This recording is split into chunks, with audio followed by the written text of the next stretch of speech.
Si Sunshine, natakot sa ulan. Ayan o.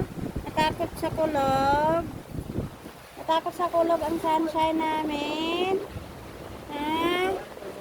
Takot ikaw sa kulog? Ha? O gusto mo lang magpa-electric fan? Ha? Ang Sunshine namin. Takot talaga siya o. Lumapit talaga siya dito kaya natakot siya sa kulog.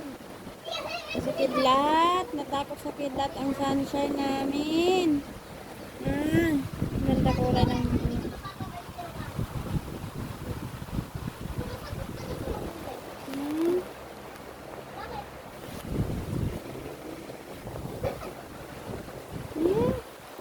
Takot ikaw sa ulan? Takot ikaw sa kidlat?